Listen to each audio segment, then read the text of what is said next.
Welcome to the Live Your Purpose podcast, featuring compelling interviews with big-hearted people in the Oklahoma City metro area who are leading, creating, and innovating on purpose. Get inspired by conversations with passionate difference makers from our local community. I'm your host, Charles Gossett, life purpose coach and founder of Full Integration Coaching. On today's episode, we sit down with Imam Imad Enchassi, a passionate promoter of peace, unity, and understanding throughout the Oklahoma City community and around the world. And now, the Live Your Purpose podcast.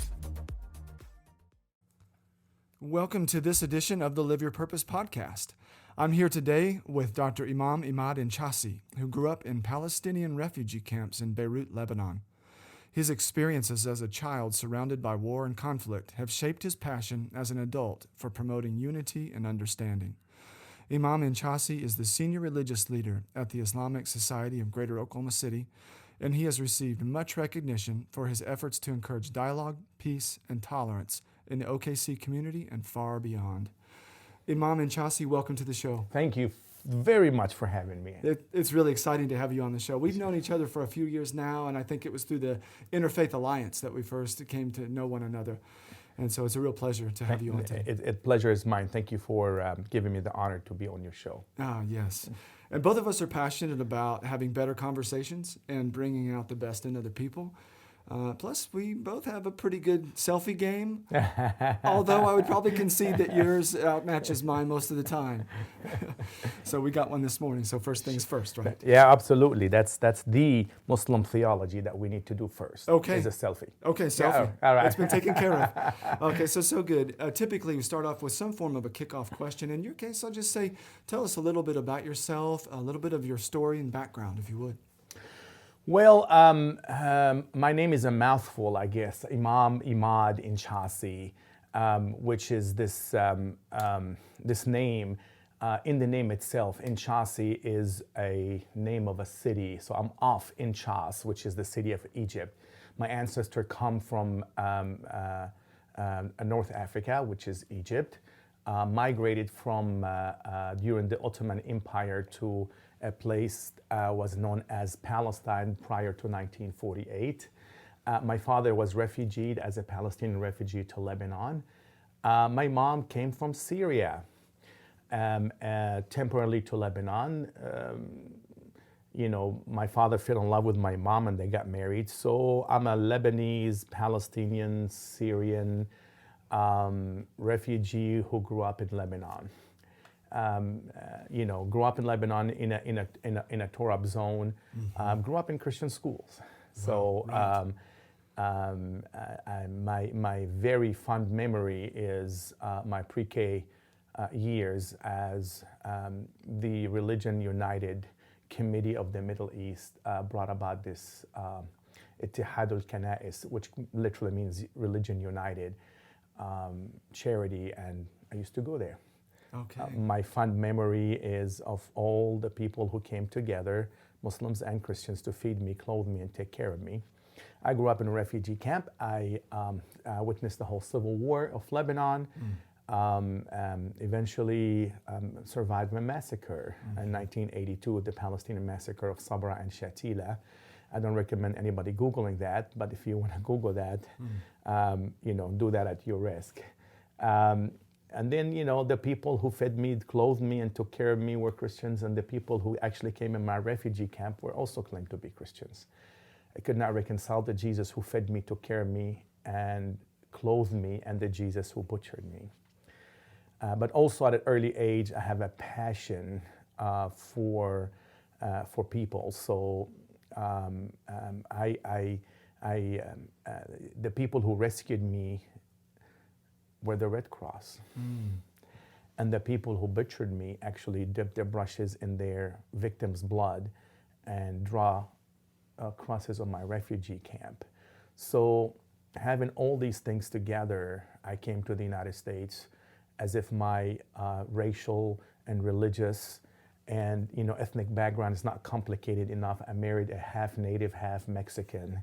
So my kids, as they all normally say, Dad, what race are we? Say, are we Hispanic? Yep. Are we Native American? Well, yes, your mom is half. Are we, African Americans? Well, yeah, Egypt technically is Africa. And, what race are we really, Dad? And I always tell them, so which one gets you the scholarship? That's the one you need to check in. Sure. So I came here with a huge passion for interfaith. I hate war with every being of my. I grew up in war all my life, right. and people who sit down sometimes in the living room tables and say, "Let's do this. Let's hate those people. Let's do this. Let's bomb this." I said, "No, this is not moral combat. This is not a video game." I've seen people being killed. I've seen people being butchered.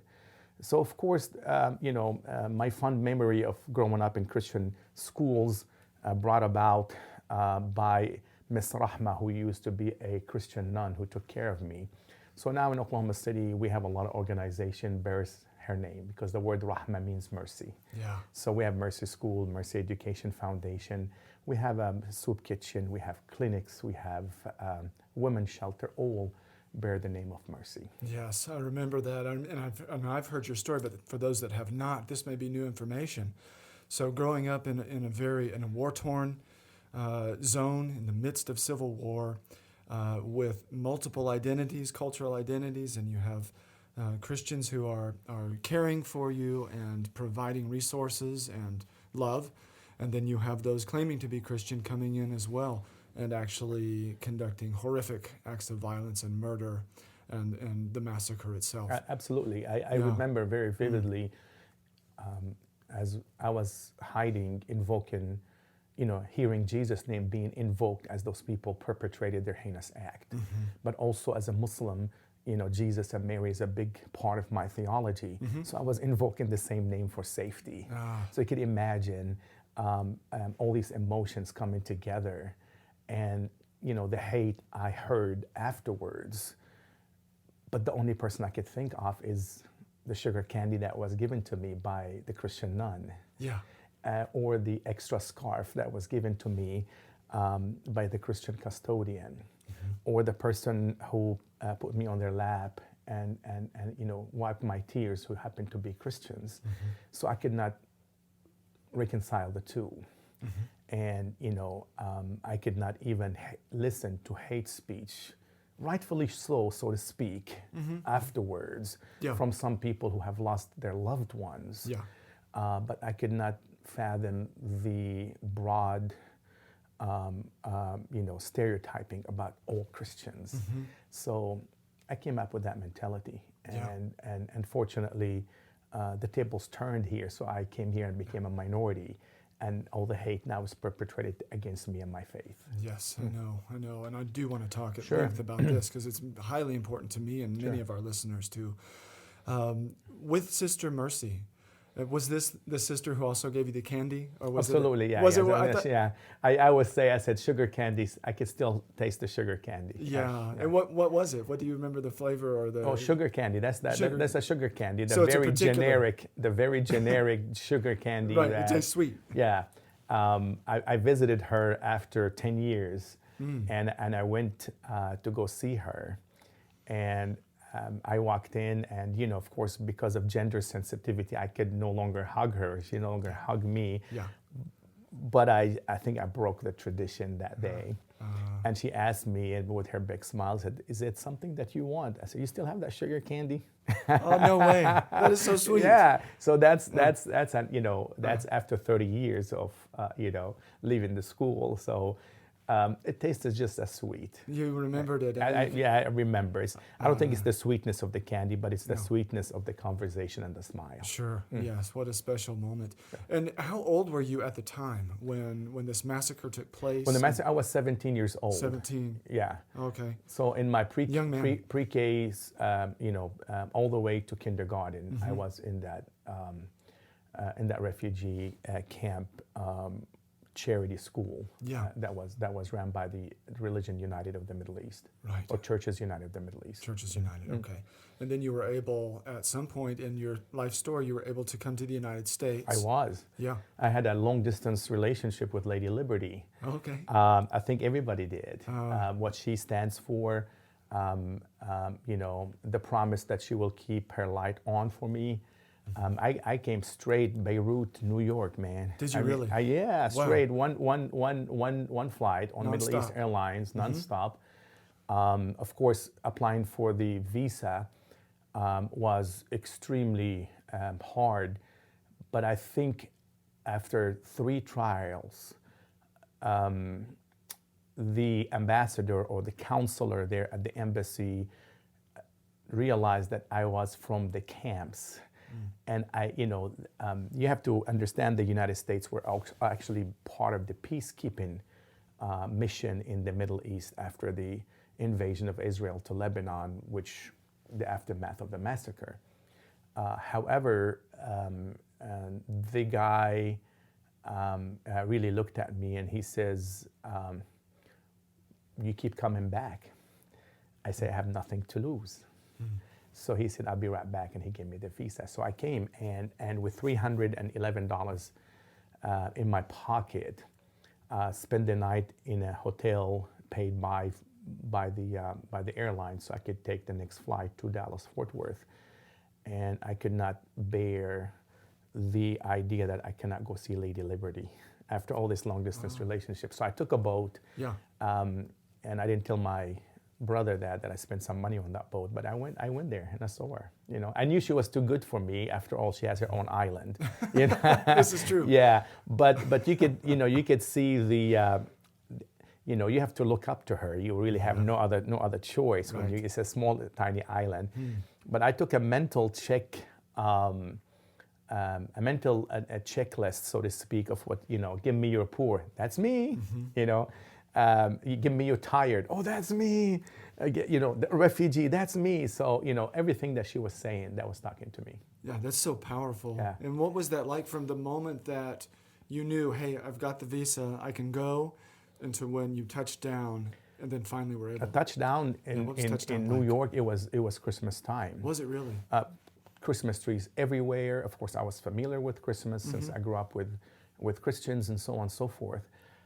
I think the thing that struck me the most is the simple fact that I could walk around in New York City without an ID. There's no checkpoint anywhere. Then I could go on a boat and just give them a ticket that I just purchased, and nobody asked me for an ID or anything else. And then freedom, maybe we take this for granted, but I slept that evening with absolutely the quietest evening I've ever had. Growing up in Lebanon, there was explosions, gunfire, gunshots, and so on and so forth. In New York City, it was an extremely peaceful evening. And to actually get to see Lady Liberty was an extreme honor for me. Yeah, and I can tell, and I'm sure our listeners can hear it and feel it as they travel along with you in your story. Yeah. So then, and the story your story doesn't have to be chronological or in order in any way. But then you went to Dallas, and at some point, got to Oklahoma and Oklahoma City area. Yeah, I went to Dallas, then I went to Lubbock, Texas. Believe it or not. Okay. Was a Red Raider. I always tell my wife that I raided her heart. Since so that's when you met. Yeah. So I came here to Oklahoma City with my company. I was in the restaurant business. First Cafeteria is the name. And they brought me to Oklahoma City. And, Shepherd Mall, actually, right here in Oklahoma City. Yeah, I know it. And from there, start working within the community. The Muslim community was extremely small, and start growing the Muslim community and start building alliances with the Oklahoma City area as an Okie. Right. I loved it was back then. Don't lay that trash on Oklahoma. I remember that jingle. The advertising campaign. Yeah. Keep Oklahoma beautiful, right? Sure. So Oklahoma was beautiful. This was home. I met my wife at Shepherd Mall. Oh, okay. We have kids, and that was home. This was home. Lake Hefner was the place to be. My son always looked at Lake Hefner, call it chocolate milk because it was brown. So, right. So this was home, and this is where the job I got was at Shepherd Mall, and this was home for me until the Alfred Mehra building bombing. Yes. well, still home. Of course, but right. something changed, though. Something changed, Yeah. you know, working as usual, going to the Alfred, going to work every single day. I was going to the bank one day and boom, I hear an explosion. And explosions are not, you know, unfamiliar for me, right? And everybody said, that sounds like a gas. And I said, no, you know, unfortunately, I'm an expert on what explosions sounds like. While you kids were playing marbles when you were young, or well, sorry, video games, or whatever Right. you guys were playing. NES. Yeah, so we used to play name the bomb, which caliber is that bomb. We used to run into the streets and pick up shrapnels. You know what I'm saying? That's what we did as kids. Right, because it was just in your environment. That was me. It's terrifying. Yeah, but I mean, yeah, it's that's also, terrifying. You know, a kid. I should not be normal. But my wife told me I am not normal. So Okay, well, wives will tell us the truth, but yeah, I hear what you're saying. So after the Alfred Murrah building bombing, Yeah. The news media start talking about just having Middle Eastern prints all over it. And one of the friends that used to work for me at the cafeteria, fixing to be a manager at Furs. See, I'm an okay. Yeah. I said fixing. Fixing to Yeah, be, and you fixing said to be- furs. yeah, furs, I yeah. know both. I know both of those words. So you know, all of a sudden, his wife was a friend of my wife. All of a sudden, the guy was leaving actually that morning to go visit his family. And a neighbor saw two Middle Eastern looking guys leaving in a hurry, and she called the FBI, and that was it. The guy was brought back, interrogated. I had to go kind of like say, you know, I actually suspected my own friend because the media was so amplified the story that he have a bomb-making material within his luggage and so on and so forth. Oh, I see. I know the 25th anniversary of Oklahoma City bombing is coming up. But out of this evil experience, of course, Timothy McVeigh was caught eventually. But out of this evil experience, the Interfaith Alliance came about in Oklahoma City. And we start opening up. And we start working on state level and local level on bringing people of different faith together to build about alliances. Right. And I tell you, people don't think of Oklahoma City as a place of interfaith, but we had a head start. You know, most of the nation took interfaith seriously after 9/11. Oklahoma City took interfaith really seriously after the Alfred Murrah building bombing. It's phenomenal. Yeah. Because it's a gem to people like me that are involved in interfaith work, and I think regionally and maybe beyond. You know, that folks know Oklahoma City metro area as being highly involved in interfaith work, and that this was one of the catalysts, this evil event that that sparked. And out of evil comes good. That's what our faith teaches. That's you know? right. So Yes. I mean, as evil as Alfred Murrah building bombing was, Jeff Hamilton came about, an Interfaith Alliance, the museum, and so on and so forth. And you know, fast forward to 9/11, people were, you know, not really as fast to judge in Oklahoma City. So that we had, you know, almost no hate crime against Muslims, right, even after 9/11. That's fascinating. So these efforts that you and our state as a whole and the Interfaith Alliance in particular have been involved with does make a difference. And a big part of this podcast is living purpose, you know, living out your purpose and your sense of calling or vocation. Sure. And to know that the work that you and others are doing in the community has made these positive impacts. It's a sign for our times that it's worth continuing to pursue your purpose. We have to talk. Yes, you know, we have to dialogue. You were kidding around my selfie, Yeah. but I walk in churches sometimes. Some of them are very conservative churches, and people are scared of me. Yeah. I could hear chatter, you know, as I walk in, you know, and then the first thing I would look at the preacher and I say, you know, can I do the most Islamic thing in a church? So the preacher feel really overwhelmed, like, oh heck, what is he fixing to do, right? And then I say, I want to take a selfie, and then you could hear maybe for 3-4 seconds, 10 seconds, people say, shall we laugh and shall we not laugh? And then everybody just laughs. Yeah. And that's my nonverbal or verbal outreach to this community. Say, you know, hey, laughter is good. Yeah. It breaks the ice. It breaks that barrier between us and them. Like I'm just like everybody else trying to take a selfie Yeah. and put it on social media. So I do a lot of those tricks in my talks just to get people to understand that, because we've been demonized and dehumanized, that we're humans. For sure. And I know we've talked a lot about the positive and the benefits to your work and the work of the Interfaith Alliance. But what are some of the challenges that you faced initially and that maybe you continue to face, you in the Muslim community? Well, I mean, after 9/11, there has been a stereotype that where terrorism and Islam came as two words that comes together all the time. Islamophobia, which is similar to anti-Semitism or racism, Yes. became something that's rapid within our nation. Every time something happens within our nation, I know this is going to sound odd, but for many Muslims, instead of having this normal feeling of sadness and grief for the victims, we're scared and we're praying like, oh God, let that person not be a Muslim, because we're worried of, all the lashback, from hateful emails to threatening phone calls to, you name it.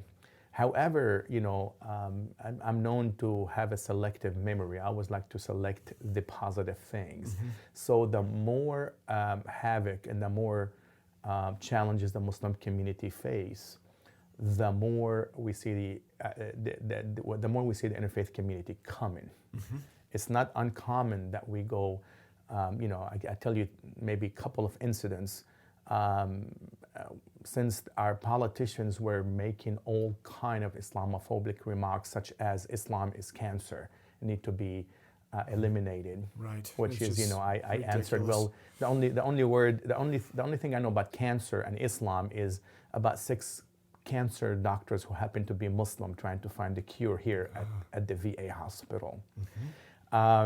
Or, I need to bulldoze the mosque in Oklahoma City, or whatever that is, So we decided maybe we should go meet our politicians since they're not coming out to meet us.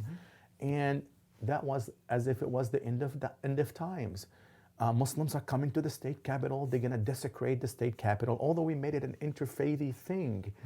And we have demonstrators outside the state capitals yelling and screaming and using the F word and Jesus in the same sentence. It was just like really, as 200-300 people showed up for that day, the interfaith community decided to make what they call it a wall of love, a corridor of love, to separate us from those people and to escort us into the people's house. That was beautiful. Yeah, what a moment. That was extremely beautiful. Yeah. I remember being escorted by 2 rabbis, Rabbi Vered and Rabbi Jacobson, who happened to be 2 female rabbis in Oklahoma. Yeah. Actually, Rabbi Jacobson was pregnant, 8 months pregnant. Is that and it right? was a sub-zero temperature day. And I was going like, Rabbi, she said, I'm Jewish. I know what hate feels like, One of the funny things is one of the guys looked at the rabbi because she looks very local, and he didn't realize she was a rabbi. I said, "Hey, tell this guy about Jesus." And she said, "He's Muslim. He does Jesus more than me." Like, so you're both going to hell. So yeah. Fine. If you're going to be that way, you're both going to hell. Yeah. Or sending a centennial Quran to the legislators so they could read it for themselves and it being rejected. Or, the VA Veterans Day, we had a float in Tulsa, for God's sake, with Muslim soldiers who fought in Vietnam, who fought in Iraq, Desert Storm, and different. We want to show people that we are part of the community. And we get,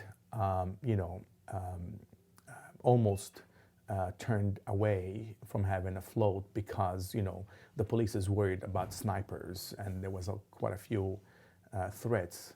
Or a hearing right here by, without mentioning his name, John Bennett, who decided to have a hearing about extremism in Oklahoma. And, keep in mind, the only extremism we know in Oklahoma was Timothy McVeigh. Yeah. And me showing up with about 40 of our interfaith partners. And John Bennett looks at me and he says, "This is the #1 terrorist in the state of Oklahoma."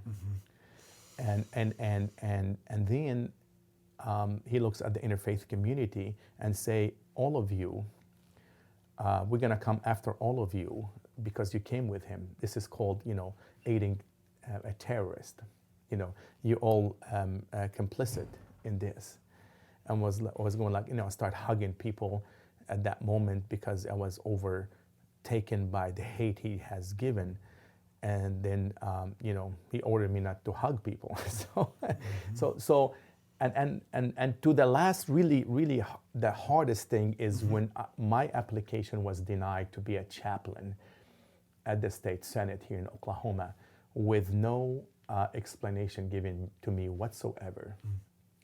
A straight First Amendment violation, which I had a 99.9% chance of suing the state and winning, with 3 major national organizations pushing me to do that. Or one of them actually wanted to shut the whole prayer program down. And we decided to take the high road, along with the interfaith community. We struggled with it and so on, but we're not about to shut the prayer program down, for indeed, all our legislators need our prayers, which, taking the high road always, repelling hate with love, is something that I've been taught, and that's something I try to practice every single day. Yeah, and these are great examples of it. So a very full answer, describing many of the challenges faced initially, especially with this, the incident which triggered many of the issues locally in Oklahoma, the Murrah building bombing, which had these repercussions over time. But the way that you have engaged through peaceful methods, through dialogue, through tactics that humanize, that are common to all of our humanity, such as taking selfies, and it's fun, and you see the joy. And I'm here talking with you, and those who follow Imam Enchassi and on social media know this about you, that there is true joy, there is true peace, there is true love, and a true desire to impact positive, meaningful change in the community. And these are all evidence of that work. There's no other way. There's no other way. There's no other way. And what does that mean for you? I know what it means for me, but how would you describe, why is it that there's no other way? There is no other way except for humans to get along. Oh, yeah. You might call me a universalist, but if you're human, you're automatically a universalist. I've seen the other side. Yeah, right. You know what I'm saying? I do.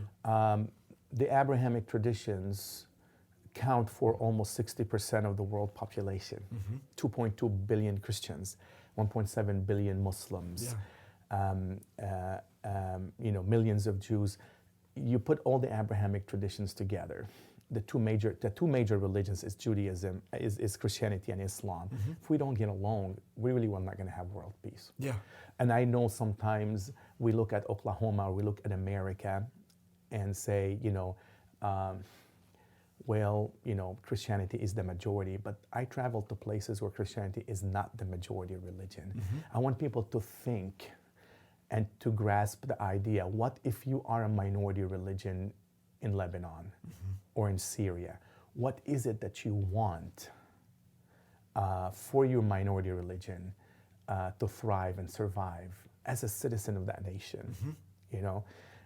So there's no other way except for us to open a bridge of communication. Walls don't work. To communicate and to tell our stories, because beneath whatever tag we call ourselves is that the big H, the human being. There is no such a thing as Muslim water or Christian air. Yes. We live in this city, in a very pluralistic city. I want the best for my kids to succeed. You want the best for your kids to succeed. You worry about your mortgage. You worry about your safety. This is what living in a pluralistic society means. And there's no other ways. The other way is World War I, World War II, the Crusades, 9/11. And those are places that are dark. We should not be hiding in the corners, shivering of the fear of one another. Right. We should be talking to one another, and we will see that beneath whatever facade we have. We're human beings. Oh, that's so wonderful and so powerful, a powerful testament to really the core of who you are and how you view the world. Tell me this, where do you think I know the answer, but I want to ask it, where does the courage come from to do the work, the particularly difficult work that you do? Where does this come from for you? You know, we pray 5 times a day. Muslims Yeah. pray 5 times a day. Yeah. And in every prayer, we ask God for the straight path. Guide us to the straight path. And if you went to school when you were young, you would know that a triangle, one side of the triangle is a straight path. It's shorter than distance than 2 sides of the triangle. So we're not asking for a crooked path. We're asking for the straight path. The straight path that goes through prayer, submission, and surrendering to God Almighty. And that path, as it was been described to us in the prophetic tradition, appears to be difficult, but it's very gratifying. Where the crooked path appears to be easy, but it's the longest path. Have you ever been, if you want to go if you want to go to Kansas City, and somehow the closest way to Kansas City is take 35 north, for instance. Or if you want to go to Dallas, for instance, you're going to go take 35 south. That's the easiest path. Right. If you exited the path and tried to go through crooked ways, your GPS is going to say recalculating all the time, And this GPS, I call it God positioning system, which is our heart, always telling us to recalculating. And you know how disturbed you are when you're lost. Oh, yes. And the GPS say recalculating, unless you go back to the straight path, and it says Dallas, 170 miles, Dallas, 160 miles, you feel relaxed. So we ask God every single day for the straight path. And, prayers brings about courage. And also we are encouraged, this is gonna sound odd, that if you have no difficulties in your way, then you're not on the straight path. There has to be difficulties, because what doesn't kill you make you stronger, so to speak. And just close your eyes. I know you're a student of the Bible, so am I. But which story of the Bible does it give us that a prophet, Joseph, and the king of Egypt, he had to go through trials and tribulations, sold in slavery, every time, betrayed by his brothers, went to jail, he was trafficked, he was part of the jail industry, and then he came out with all these experiences. So he knew what justice means to him, because he was oppressed. He knew what social justice means, because social injustice was committed against him. So we believe everything happened for a divine.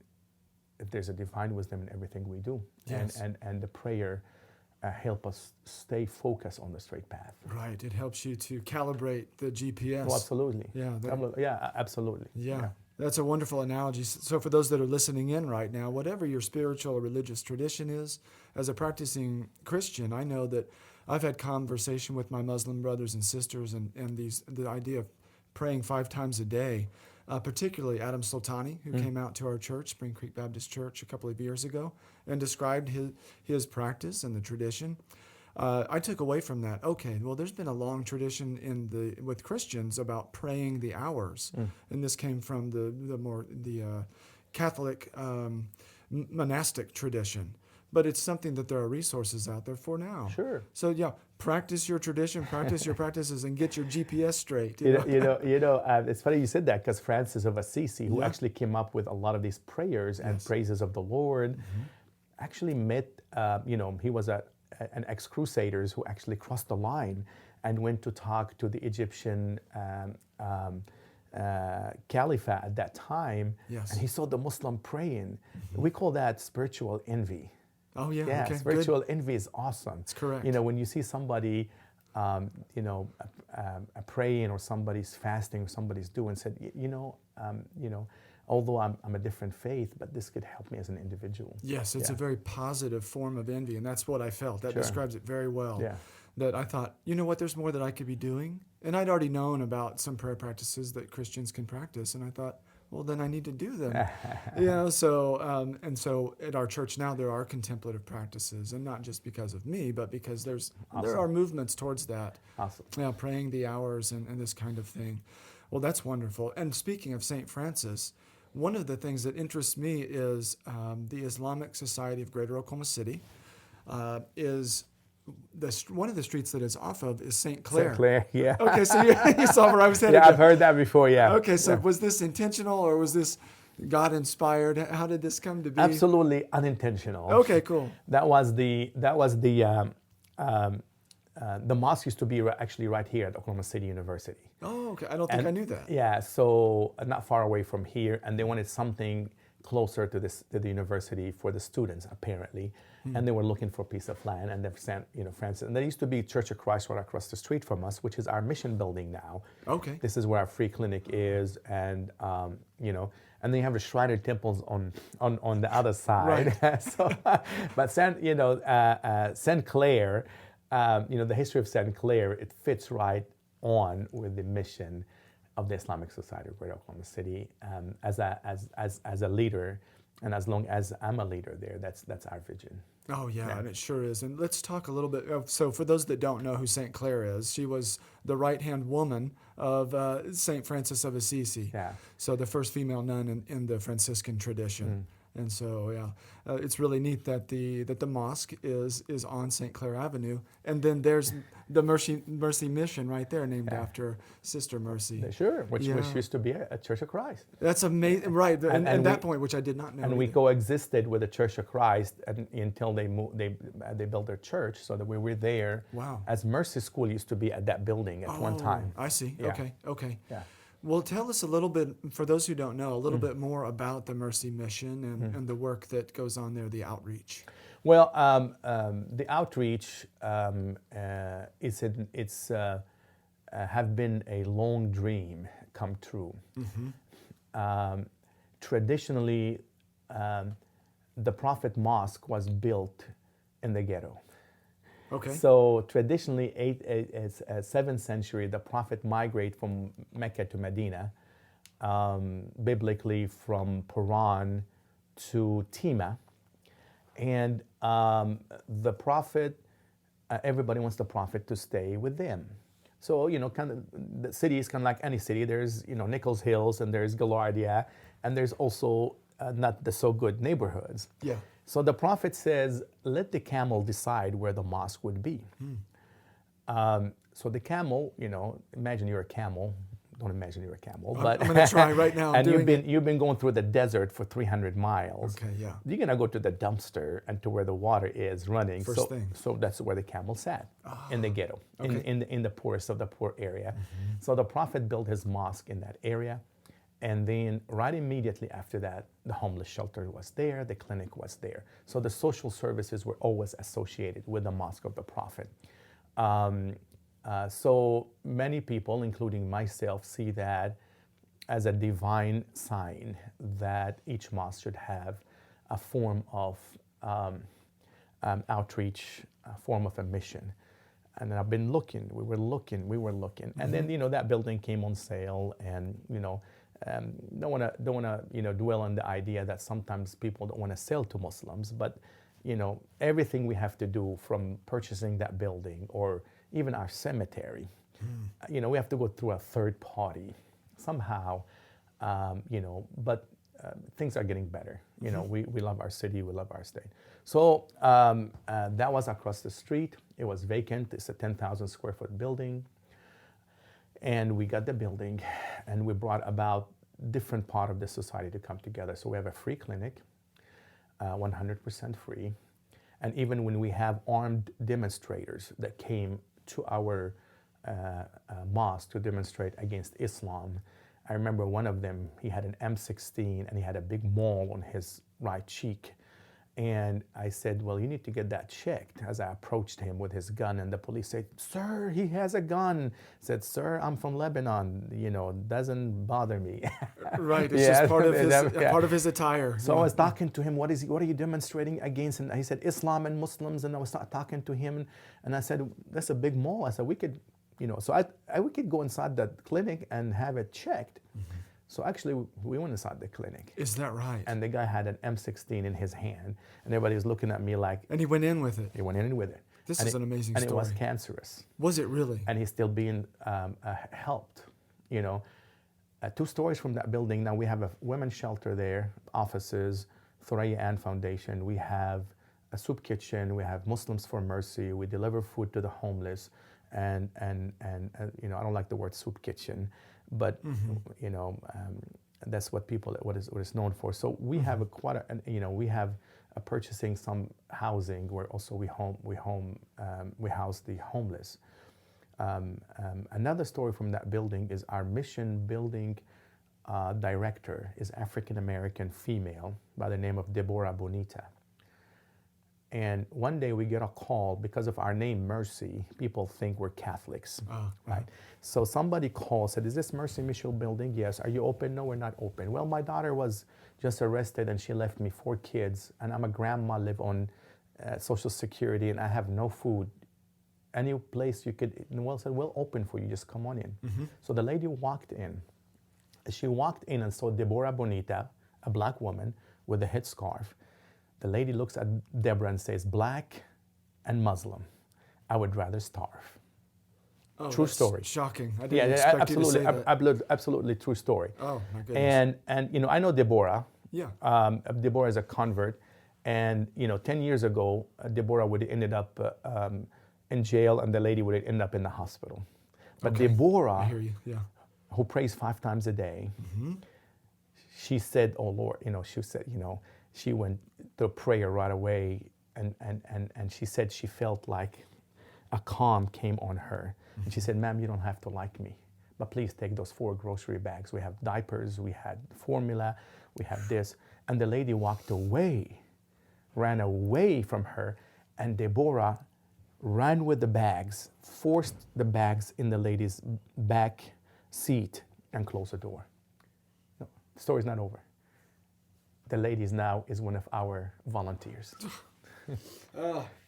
You wanna repel hate with love? Yeah. There's no other way, my friend. There's absolutely no other way. No, I fully believe it. When somebody sent me a hateful letter, mm-hmm. and I invite them for lunch. When somebody sent me, and they did, envelopes with white powder in it, and we found out who those people are, although they got arrested, I visit them in jail. There's no other way. There's no other way of you triumphing over your own demons mm-hmm. than this. That's it, isn't it? And those that are listening into this portion of the story, I've got tears in my eyes just listening to the power of this story and the idea that this is how love triumphs over hate, a very, very real world experience right here in our community. And those that are listening in, you can take lessons from this and apply them, whether it's in your faith tradition or in your workplace or in your family.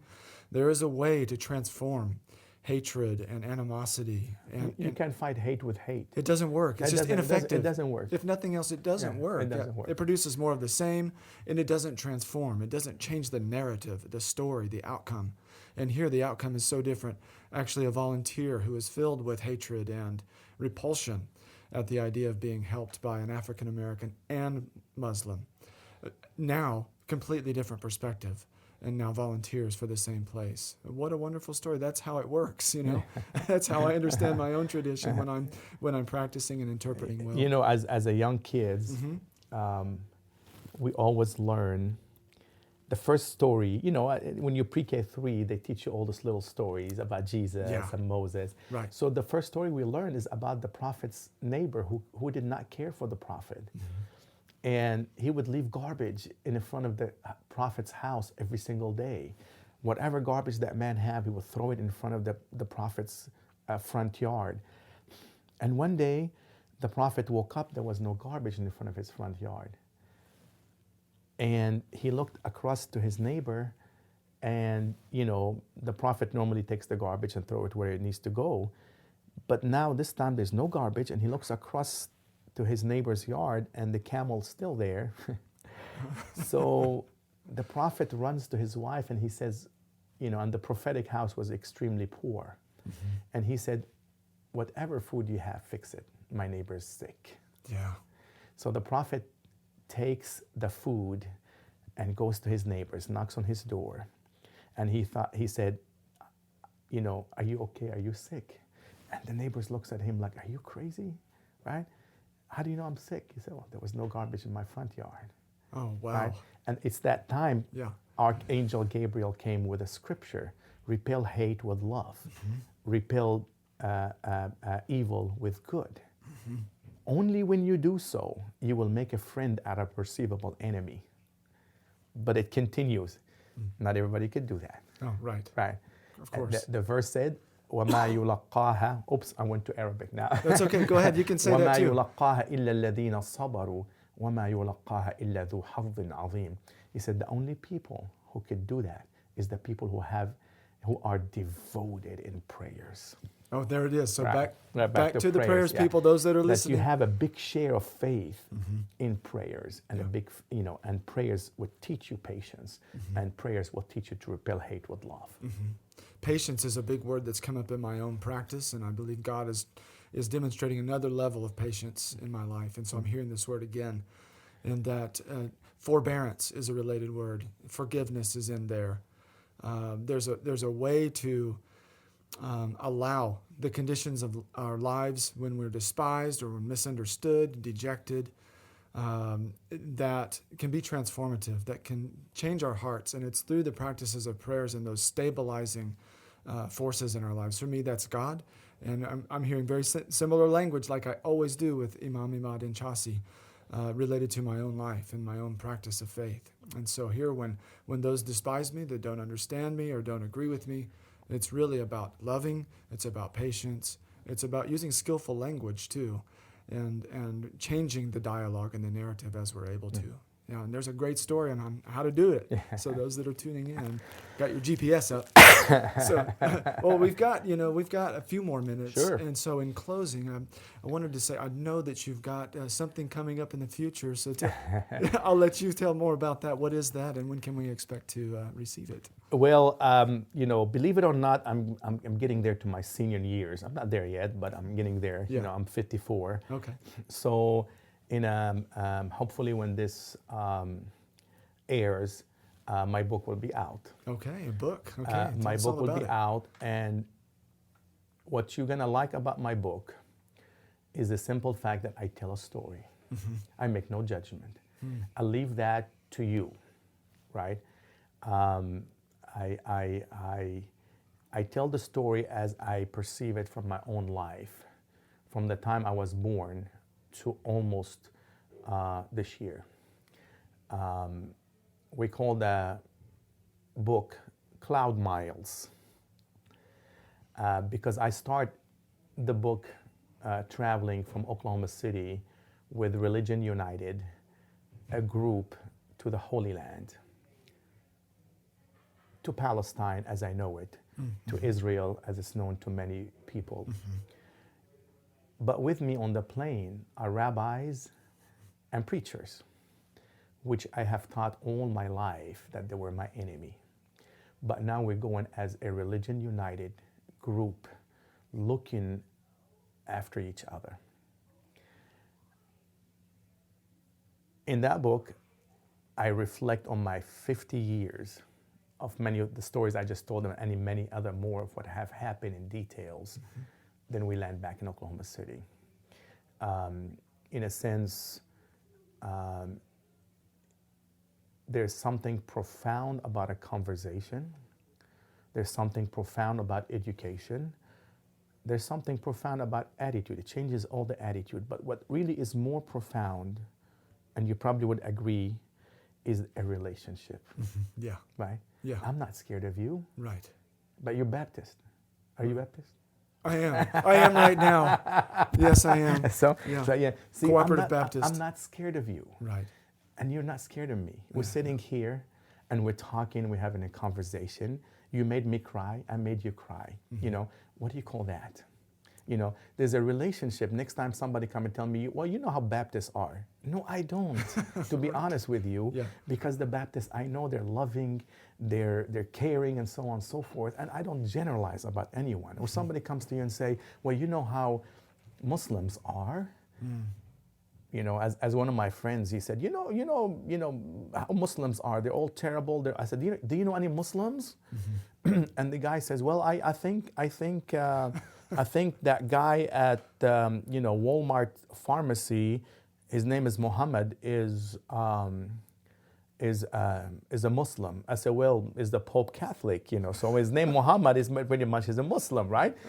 I said, and what do you know about Muhammad? Well, he's a nice guy. Well, what are the odds? You found the only nice Muslim out of 1.7 billion Muslims, right? I know that sounds silly. Of course. But the whole idea that the book talks about is still stories. And at the end, I just tell the people, that relationships make all the difference in the world. Yes. And relationship starts with a conversation, with education, with attitude, and what makes a relationship, or what makes people change their minds, or what makes you gain people's heart is an actual relationship with someone. I know we strive for it, to have a relationship with God, to have relationship, with our neighbors and so on and so forth. But the bottom line, that relationships with people who we fear the most are the most essential ones. Francis of Assisi crossed the line, man. He did. He did. He did. He almost got killed. Yeah. And they told him on the other side, the Muslim's gonna cut your tongue out, take your eyes out, and bring you back into pieces. Yeah. But what he saw is people praying and defending themselves and so on and so forth. And that relationship, in my opinion, my scholastic opinion, that him crossing the line put an end to the Crusades. And people start saying, well, let's learn about Islam. Let's learn about our brothers from different mothers.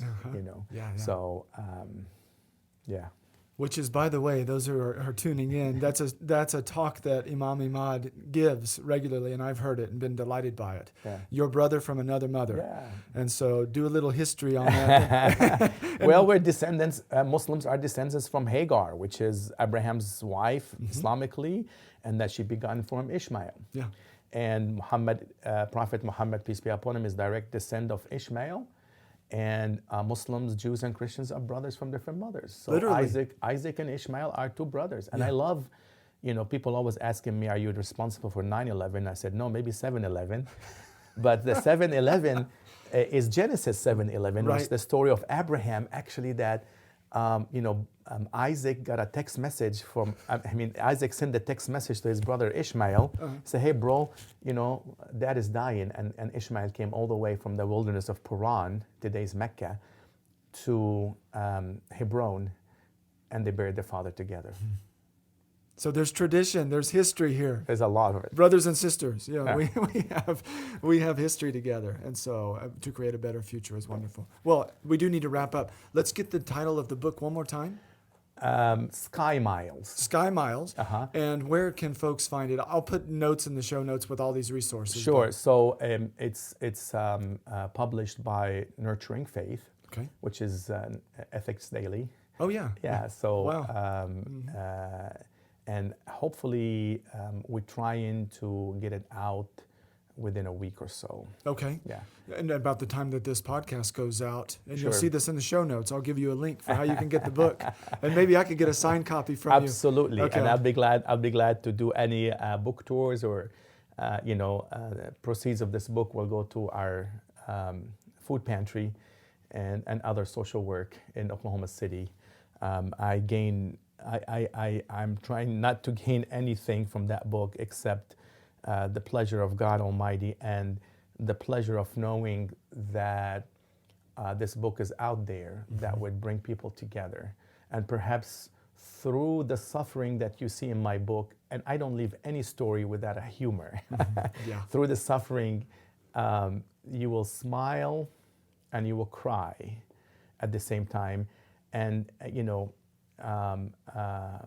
rightfully so, those are the two human emotions that needs no language. Yeah. If you smile and you cry, if you're smiling, I know you're happy, you have joy. And if you cry, I know you're having, a hard day or you're sad. I don't need to speak English. I don't need to communicate with you. So through all these stories coming together, hopefully we see a beacon of light that comes out to tell us that, hey, perhaps I should go across the street and talk to the Muslims, or perhaps I should go to the synagogue and talk to the Jewish people. We're not going to agree theologically. I'm tempted to say even people within the same church don't agree theologically. They don't. But very often. At least what Ivo Patel calls sacred grounds, we could agree that feeding the poor, taking care of the hungry, making a better environment for our kids, is the holy thing to do. Yes. Let's close on that. There's nothing more I can add to this. Imam Imad Enchassi, thank you for being my guest on the show. It's a pleasure. Thank you so much. Okay. God bless you. Bless you too.